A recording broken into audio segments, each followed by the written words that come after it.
ഉണക്കമാന്ത കറി വെച്ചാലോ? ആദ്യം ചട്ടി അടുപ്പത്ത് വെക്കണം. എന്നിട്ട് അതിലേക്ക് കുറച്ച് വെളിച്ചെണ്ണ, കുറച്ച് ഉലുവ, കടുക് ഇതൊക്കെ ഇട്ട് പൊട്ടിക്കാം. ഇതൊരു ഉള്ളിയാണേ, ഒരു ഉള്ളി, ഒരു തക്കാളി ഇളക്കി കൊടുക്കുക.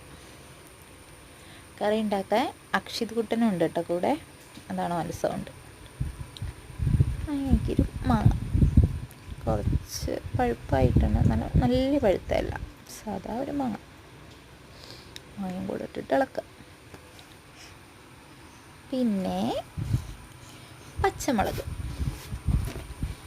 3 പച്ചമുളക് എടുക്കണേ. മഞ്ഞൾപ്പൊടിയും മുളക് പൊടിയും കുറച്ച് ഉപ്പൊക്കെ ഇട്ട് ഇളക്കി കുറച്ച് വെള്ളം ഒഴിച്ച് തിളപ്പിക്കുക.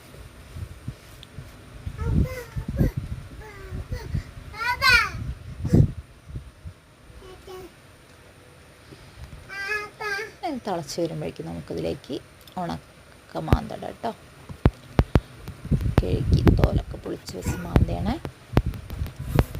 അതൊക്കെ ഇട്ട് തിളപ്പിച്ചിട്ട് ഒരു മുറി തേങ്ങ ചിരകിയത്, അതിൽ വെളുത്തുള്ളിയും പെരിഞ്ചീരകവും ചെറിയുള്ളിയും ഇട്ട് അരച്ചതാണ്, അതും കൂടെ ഇട്ടിട്ട് കറിയിലേക്ക് കലക്കി ഒഴിക്കാം. എന്നിട്ട് തിളച്ചതിന് ശേഷം കുറച്ച് കറിവേപ്പില ഇട്ടിട്ട് ഇറക്കി വയ്ക്കാം. ഇതാണ് നമ്മുടെ ഉണക്കൽ കറി.